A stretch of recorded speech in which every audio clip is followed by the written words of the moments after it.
Hello, I'm Kristen Wenrick, the Health Director for the City of Bethlehem. Last summer, wildfire smoke from Canada impacted much of our region, creating several poor air quality days. Unfortunately, our region may once again be impacted by the wildfires. As the wildfire season approaches, we are encouraging our residents to take proactive steps to prepare. The City of Bethlehem will continue to monitor the air quality conditions and provide regular updates to the public. In the meantime, we'd like to share some helpful information and useful tips to protect you and your family.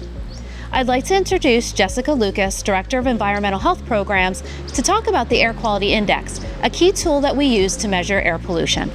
The AQI, otherwise known as the Air Quality Index, is used for measuring the air quality. The Environmental Protection Agency, which is otherwise known as the EPA, has 5 major air pollutants that have a standard set to protect the public health. While all are important, we are particularly concerned with the index of ozone and particle pollution levels. The Air Quality Index runs from 0 to 500, and the greater the number, the greater the health concern. In general, levels above 100 are considered to be unhealthy, specifically for sensitive groups of people. Then, everyone as the AQI values get higher. As a tool to communicate the health risks with the public, EPA has developed a color-coded chart. Each color corresponds with a growing concern for public health. The colors are green, with a level of concern of good, yellow, of moderate, orange, unhealthy for sensitive groups, such as those with lung disease, the elderly, children, and pregnant women. Red is considered to be unhealthy, with some of the members of the general public experiencing health effects, and members of sensitive groups experiencing more serious health effects.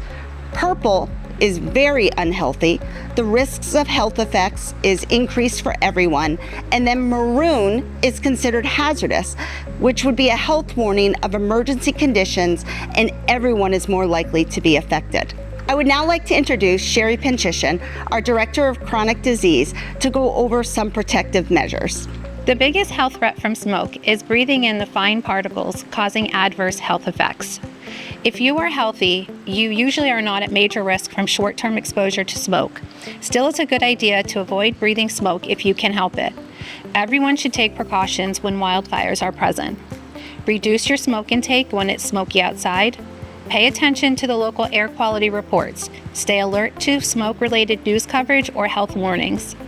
Visit Air Now to find out the air quality index in your area. As smoke gets worse, the amount of particles in the air changes, and so do the steps you should take to protect yourself. Air Now recommends precautions you can take to protect your health when air pollution gets bad. If you are advised to stay indoors, take steps to keep indoor air clean as possible. When smoke levels are high, try to avoid using anything that burns, such as wood fireplaces, gas logs, gas stoves, and even candles. Don't vacuum. This stirs up particles already inside your home. And don't smoke. That puts even more pollution in your lungs and in the lungs of people around you. If you have asthma or other lung disease, make sure you follow your doctor's directions about taking your medicines and following your asthma plan. Call your doctor if symptoms worsen. Run your air conditioner if you have one. Keep the fresh air intake closed and the filter clean to prevent bringing additional smoke inside. If you don't have an air conditioner, staying inside with the windows closed may be dangerous in extremely hot weather. In these cases, seek alternative shelter.